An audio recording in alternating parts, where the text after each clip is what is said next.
Hello and welcome to episode number 7 of The Wash. Even though the world seems to be falling apart outside, The Wash just keeps on spinning. I mean, I've got to keep going because I know how desperate all of you are to hear me talk about what I think about movies. At some point between now and the next podcast, I'm going to have a look at how you're supposed to light a shot properly, because I messed around with the lights for so long today, so painfully, and just couldn't seem to get them right.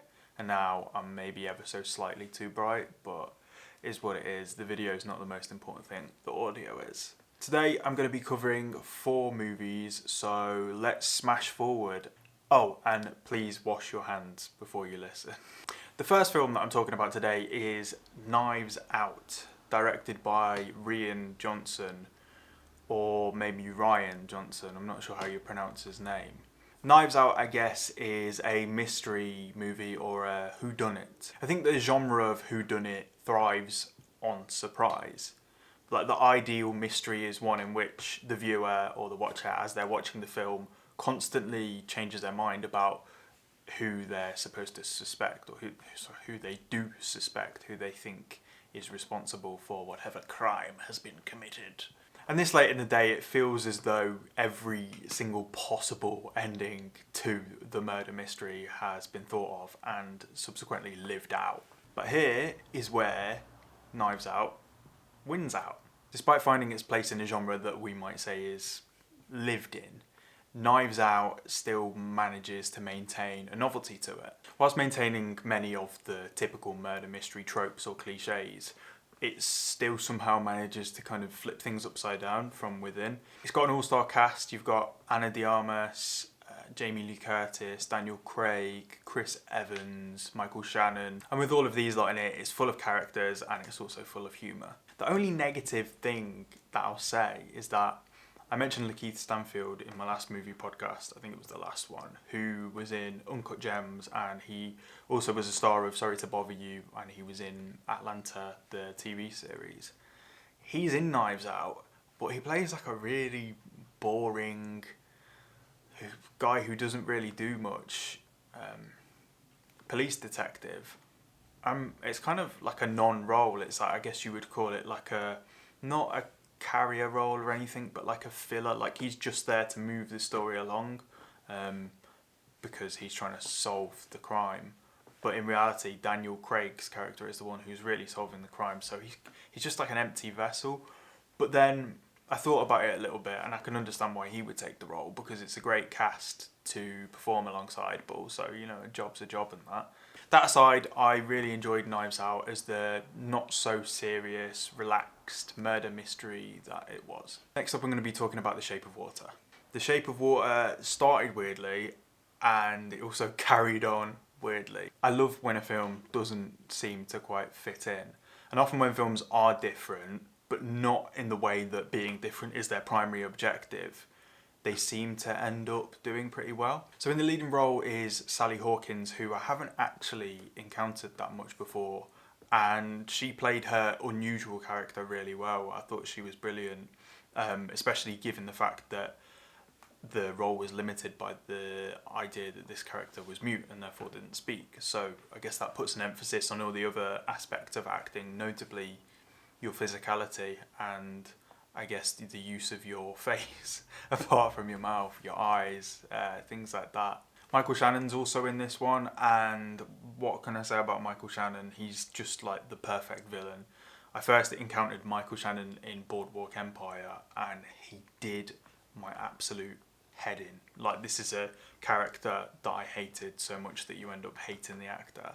And if a villain or a bad character, or, you know, the heel, the evil character, whatever, if they can make you sort of grind your teeth and clench your fists whilst you're watching something on a screen, then clearly they're doing a pretty good job.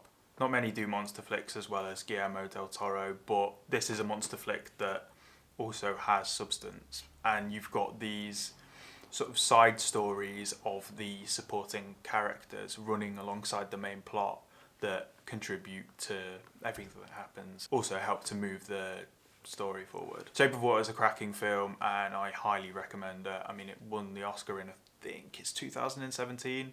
Don't quote me on it, but I think it was. So clearly, you know, my opinion isn't the best opinion. That is a good one. The third movie that I'm talking about is Marriage Story.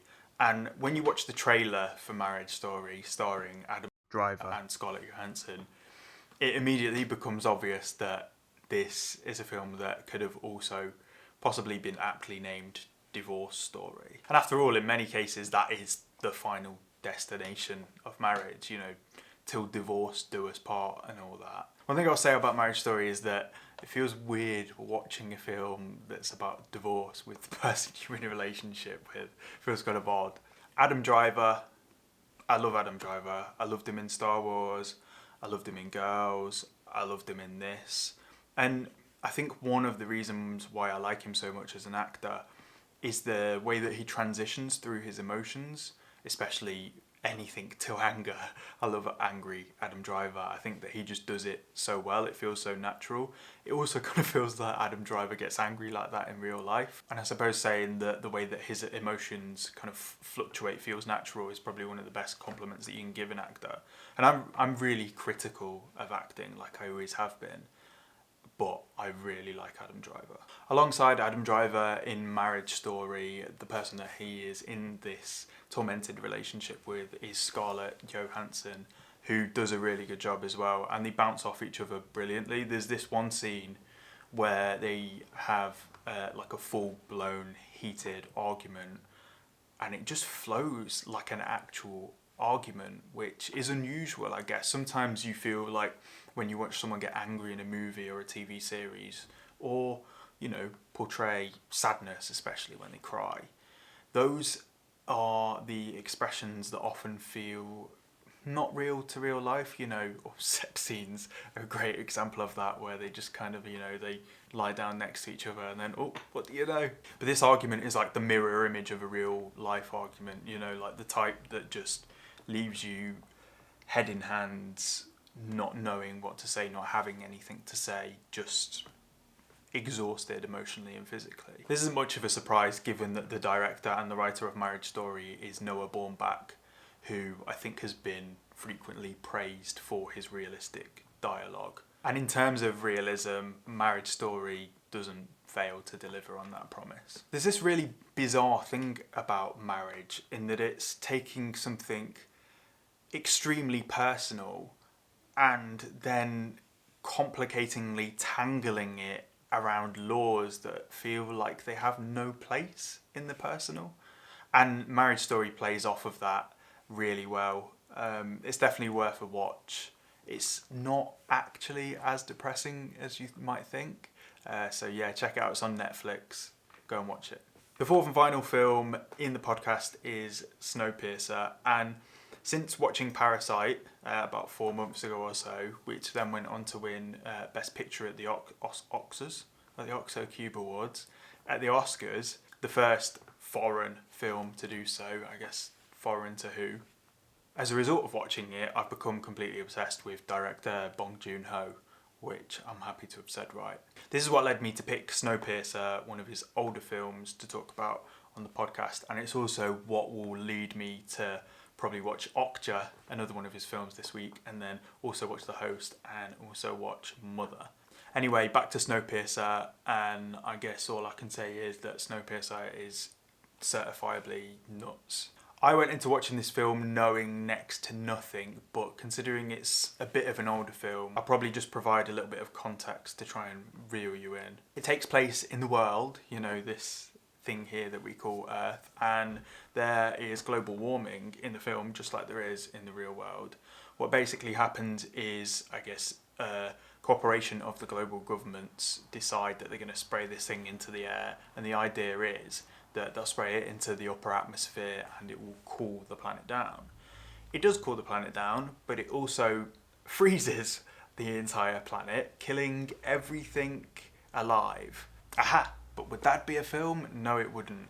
So what happens is it does kill everything, except for the lucky souls that made it onto this train, which forms the title of the film, the Snowpiercer. And this is a train that has tracks going all the way around the world. In the film, you've got Chris Evans, John Hurt, Tilda Swinton, Octavia Spencer, and also a solid offering from Jamie Bell.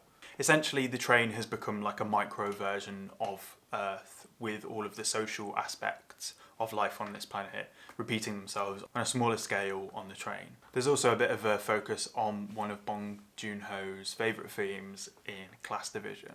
You get a lovely sense of what life has become quite early on when Chris Evans says the line, "in the whole wide train," which I thought was really nice. Again, just like in Parasite, Bong Joon-ho works like beautifully with colours and colour contrasts. Like you can immediately tell to which class, or let's say compartment, particular individuals belong to based on things like the colour of their clothes, and also separately the colour or the brightness / darkness of the compartments that they're in. And I found this thing with Snowpiercer where it almost felt video game like.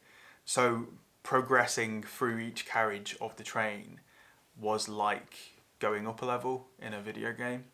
If you're the type of guy that sits there watching a film and deconstructs it in your mind scientifically and says, oh, I don't think that would quite happen like that, do you?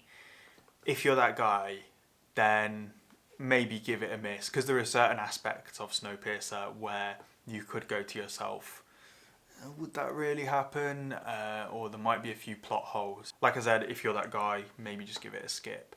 But if you're not that guy or girl, and instead you're a guy or girl like me who first watches a film emotionally and secondly then looks upon a film logically after you've watched it, then you'll really enjoy Snowpiercer. It's just a complete wild ride of mayhem and chaos and surprise and some really great characters. Some actors who you've never seen before in particular roles doing well. Oh, and just like I had Cook from Skins in my last podcast in 71, in this one I've got Freddie from Skins, Luke Pasqualino in this, and I didn't even realise it was him until like an hour and a half into the movie, and he was actually really good. I absolutely love Snowpiercer, and I just found myself grinning throughout. You'll find it streaming on Amazon Prime now, so hop aboard and enjoy the ride, I guess. That's all for today then, just the 4, but more than enough to chat about. And I guess one last thing,